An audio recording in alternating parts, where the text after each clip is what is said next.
अजित पवारांसोबत जवळपास तासभर तुमची बैठक झाली. नेमकं काय तुम्ही प्रस्ताव जो आहे, नेमकं काय प्रस्ताव तुम्ही घेऊन आलाय मामा? प्रस्ताव दिलेला होता, थेट उत्तर द्या.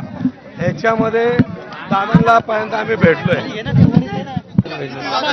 किती जागांचा प्रस्ताव तर तुम्ही दिला आता असेल ना? एक मिनिट, काहीतरी तर काय जागांची काय चर्चा काय केली नाही, असेल काही तुम्ही का नाही केली? एक मिनिट, काही चर्चा झाली नाही. दादांना भेटायला आलो आणि ह्याच्यामध्ये दादांनी तुम्हाला वेळ दिला नाही असं म्हणायचं का? काय चर्चा नाही दादांबरोबर चहा पिलो. फोटो दाखवू का? हो, चहा पिण्याची वेळ मामा, चहा पिण्याची वेळ आहे एक का? तर तुम्हाला कारण कुठल्या भाजपसोबत ज्या ज्या बैठका झाल्या, तुम्ही महाराष्ट्रासोबत चहा प्यायला आले होते का? एक मिनिट, ह्याच्यामध्ये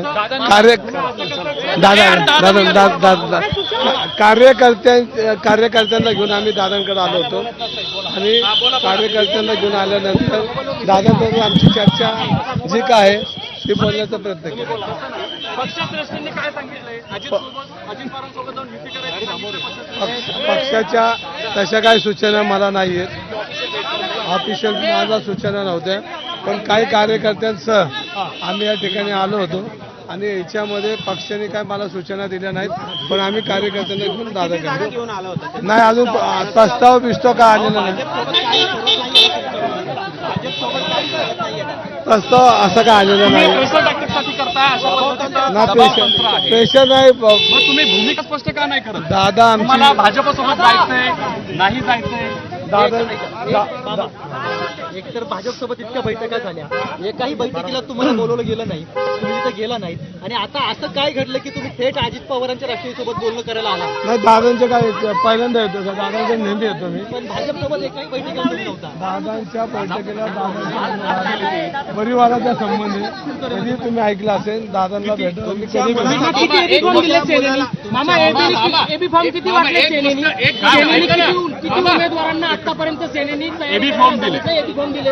अजून आमचा एबी फॉर्म अजून कुठल्याही कार्यकर्त्याला दिला नाही. सगळ्यांना फॉर्म भरायला लावलेले आहेत. आमचा एबी फॉर्म आज त्यांना उद्या सकाळपर्यंत सगळ्या कार्यकर्त्यांना पोहोचेल. आमचा काय त्याचा प्रस्ताव नव्हता. आम्ही फक्त दादांना भेटायला आलो आणि भेटे आणखी आम्हाला चर्चा करायची, आपल्याला कसं जाता येईल का?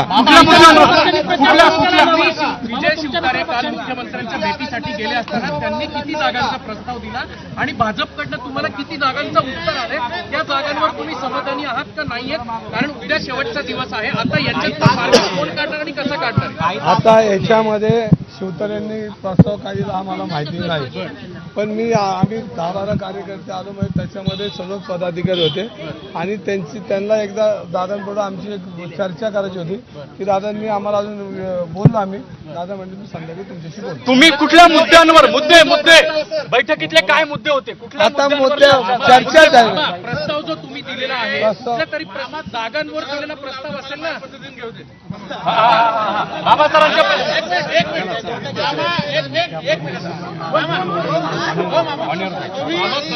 तोडगा निघण्याची अपेक्षा आहे, आता ते तरी सांगा.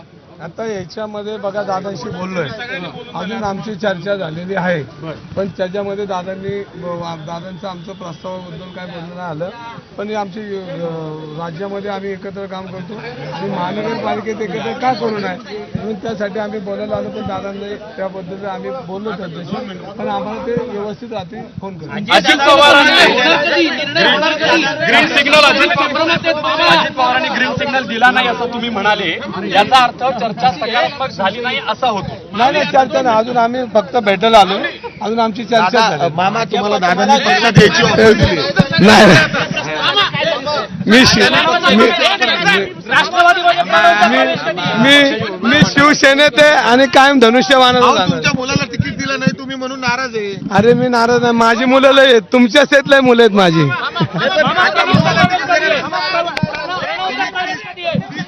तर रवींद्र धंगेकरांनी आता पुण्यातनं बोलताना हे स्पष्ट केलेलं आहे की अजित पवारांसोबत आणखी एक चर्चेची फेरी होणार आहे.